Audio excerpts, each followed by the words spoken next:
اور پکار کر کہتے ہیں اس کے پاس میں جبریل علیہ السلام کہتے ہیں یا صاحب القبر النبی هذه هدية أهداها عليك أهلك فأقبلها فقده إليه ويفرح بها ويستبشر ويحزن جيرانه الذين لا يخفى عليهم شيء. جبرائیل فرماتے ہیں اے قبر میں اے گہری قبر میں سوئیں گے هذه هدية أهداها عليك أهلك. یہ وہ ہدیہ ہے جو تیرے گھر والوں نے أهلك تیرے گھر والوں نے تیرے لیے بھیجا ہے. أهلك تیرے گھر والوں نے تیرے لیے بھیجا ہے. فاقبل اس کو قبول کر. اس کی طرف ہدیہ پیش کیا جاتا ہے وہ اس کو قبول کرتا ہے. وَيَسْتَبْشِرُ اور اہل قبول کو آواز دے کر کہتا ہے سن لو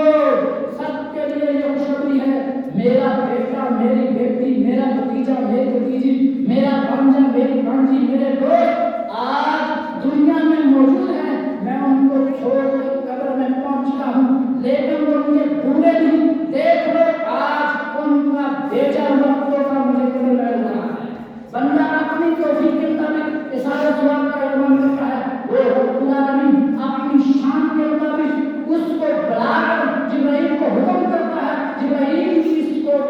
میت کے سامنے جا کر پیش کرو. جب جبرائیل پیش کرتے ہیں وَيَسْتَبْشِرُ میت خوش ہو جاتی ہے تو ساری قبر والوں کو اہل برزخ کو وہ خوشخبری سناتے ہیں دیکھ لو آج ہمارا فرمانبردار بیٹا ہم نے اس کی دین تربیت کی تھی ہم اس کو چھوڑ کر برزخ میں چلے گئے وہ ہمیں بھولا نہیں. اس کا بھیجا ہوا تحفہ ہمیں یہاں بھی مل رہا ہے. وَيَحْزُنُ جِيرَانَهُ الَّذِينَ لَا يُؤْتَىٰ عَلَيْهِمْ شَيْءٌ جنہیں کوئی مثال ثواب کرنے والا نہیں جن کے لیے مغفرت کی دعا کرنے والا کوئی نہیں. وہ یہ دیکھتے ہیں حدیث کے آخری الفاظ میں وہ غمگین ہوتے ہیں کاش ہمارا بھی کوئی دوست ہو قرابتدار ہو کوئی بیٹا ہو جو ہمارے لیے مثال ثواب کرے. تو حضرت اما عائشہ صدیقہ رضی اللہ عنہا انہا فرماتی ہیں اظہار ثواب کی چیز پر ہم نام لیتے ہیں کہ یہ فلاں حضور کے لیے ہے تو اس سلسلے میں سوال یہ ہے کہ کیا یہ نام لینا جائز ہے نہیں. صحیح بخاری میں پاس پڑھوں گا آمد عائشہ کی فقلت علینا یوم النحر بلحم بقرین فقلت ما هذا فقال ذبح النبی صلی اللہ علیہ وسلم عن ازواجہ.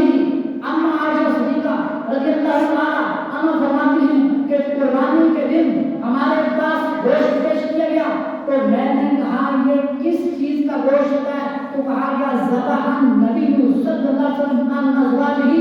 کہا گیا کہ نبی صلی اللہ علیہ وسلم نے ازواج کی طرف سے قربانی کی. تو بولے قربانی پر کس کا نام آیا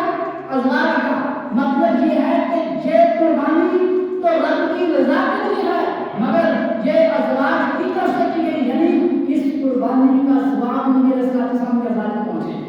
اس طرح ابو ہریرہ کے حدیث ہے حضرت سعد رضی اللہ تعالی عنہ کی والدہ کو ایک کو نبی علیہ السلام کے پاس آئے اور انہوں نے عرض کی یا رسول اللہ میری والدہ نے وہ کچھ نصیحت کرنا چاہتی تھی لیکن وقت نہیں ملا ٹائم نہیں ملا. They did not find to time to say if I will do something perhaps will she get me. عرض کر رہے ہیں آقا میری والدہ تکلیف نہ تھی وہ مجھے کچھ کہنا چاہتی تھی انہیں موقع ہی نہیں ملا. کیا میں ان کے لیے کچھ کروں تو کیا ان کی خبر میں فائدہ پہنچے گا یا نہیں. یہ ہمارے اوپر کا دلیل ہے اور اس بات کا بھی ثبوت ہے کہ اگر میت کے اظہار ثواب کی چیز پر نام لیا جائے تو یہ بھی جائز ہے حرام نہیں. تو یہ سمجھ میں فرمایا ہاں فہارا بے وقال حاضی لقوم مسا تو صحابی رسول نے کنواں کھلوایا تو کہا حاضی بے مسا یہ کنواں سعد کی ماں کے لیے ہے. تو کنویں پر سعد کی ماں کا نام آیا. اس کنویں سے صحابہ نے پانی پیا اس کنویں سے تابعین نے پانی پیا اس کنویں سے اہل بیت نے پانی پیا. اگر نام لینا حرام ہوتا ناجائز ہوتا تو صحابی رسول اپنی والدہ کا نام کنویں پر ہرگز نہ لیتے. تو ذات جامی ہم اظہار ثواب کرتے ہیں تو کھانا سامنے رکھ کر دعا کرتے ہیں. سامنے ہوتا ہے کھانا اس کے اوپر دعا کی جاتی ہے. تو سوال یہ ہے کہ کیا کھانا سامنے ہو اس کے اوپر دعا کرنا یہ قرآن و سنت سے ثابت ہے جائز بھی ہے یا نہیں. تو اس سلسلے میں میں پیش کر رہا ہوں صحیح 438 حدیث ہے حضرت سلمہ حضرت سلمہ رضی اللہ تعالیٰ عنہ فرماتے ہیں قال خفت ازواج قوم، ہم ایک جنگ میں تھے تو زیادہ سفر ختم ہو گیا، سفر کا سامان ہمارے پاس ختم ہو گیا، وَأَمْلَكُوا اور ہم محتاج ہو گئے، وَآتَهُمْ النَّبِيَّ صلی اللہ علیہ وسلم فی نَاحِیَةِ إِبِلِهِمْ، ہم نبی علیہ السلام کے پاس آئے اونٹوں کے بارے میں، فَعَزِينَ لَهُمْ،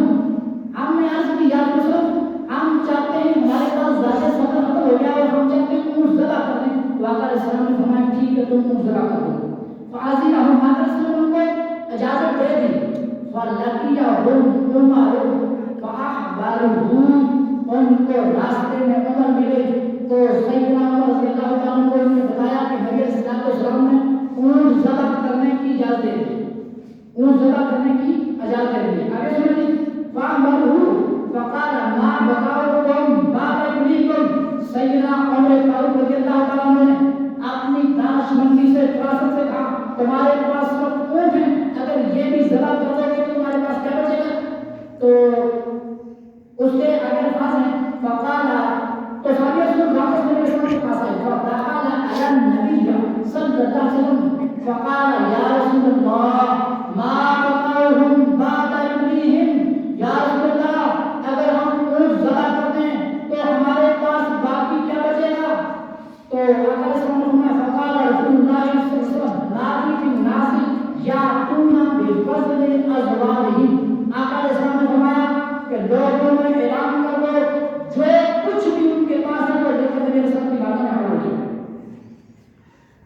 بوسیتا لذالک کا نکالوں تو جو کچھ صحابہ لائے اس کے لیے ایک دسترخوان بچھا دیا گیا، فجعلہ علی النبی،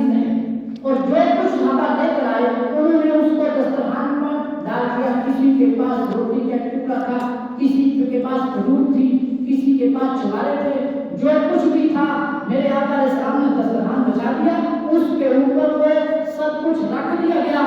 تو آقا علیہ السلام کھڑے ہوئے، فقام رسول اللہ صلی اللہ علیہ وسلم، حدیث کے الفاظ ہیں نبی علیہ السلام کھڑے ہوئے، فدعا، آقا علیہ السلام نے دعا فرمائی، فبرأ، کھانا برکت لے گیا، کھانا سامنے تھا، دسترخوان پر رکھا ہوا تھا، کسی کے پاس ایک کھجور ہے، کسی کے پاس ایک چھوارا ہے، کسی کے پاس روٹی کا ایک ٹکڑا ہے، میرے آقا علیہ السلام نے اس کو دسترخوان پر رکھا اور پھر کھڑے ہو کر آپ نے دعا فرمائی، فبرأ، کھانا برکت ہو گیا، پھر آقا علیہ السلام نے رام فرمایا سارے اپنے اپنی جوڑیاں بھر کر لے جاؤ، سارے اپنے مشکی سے اپنی جوڑیاں جو کچھ ان کے پاس تھا وہ بھر کر لے گئے، کھانا وہی دسترخوان پر موجود ہے، پھر آقا علیہ السلام نے فرمایا میں اللہ کا رسول ہوں۔ حضرت گرامی معلوم ہوا کہ کھانا سامنے رکھنا اور اس کے اوپر دعا کرنا یہ بھی قرآن و سنت سے ثابت ہے۔ حدیث پیش کرنا اسی طرح ایک اور حدیث ہے کھانا سامنے رکھنا اور اس کے اوپر دعا کرنا، اس والے سے صحیح بخاری صفحہ نمبر 321، فانطلق ابو طلحہ حتی لقی رسول اللہ صلی اللہ علیہ وسلم، حضرت ابو طلحہ رضی اللہ تعالیٰ عنہ گھر سے روانہ ہوئے اور انہیں نبی علیہ السلام راستے میں مل گئے، تو نبی علیہ السلام کو لے کر وہ اپنے گھر میں آئے، فأقبل ابو طلحہ ورسول اللہ صلی اللہ علیہ وسلم، حضرت ابو طلحہ اور رسول اللہ صلی اللہ علیہ وسلم روانہ ہوئے، حتی دخل، یہاں تک کہ گھر میں داخل ہو گئے، فقال رسول اللہ صلی اللہ علیہ وسلم علمی یا ام سلیم ما عندکی، تو آقا علیہ السلام نے فرمایا اے ام سلیم جو کچھ تمہارے پاس ہے وہ دے کر، تو نبی علیہ السلام کے پاس 7 صحابہ کرام بھی تھے اور وہ باہر انتظار کر رہے ہیں، ام سلمہ رضی اللہ تعالی عنہا کے پاس صرف 4 روٹیاں ہیں، تو فآتت بذالک الخبز سے وہ روٹیاں لے کر آ گئی، فآمر به فخص وأصلت ام سلیم ان کا اللہ فأدامته، تو نبی علیہ السلام نے حکم دیا کہ روٹیوں کے اوپر گھی نچوڑا جائے، تو مسلم رضی اللہ تعالیٰ عنہ نے اس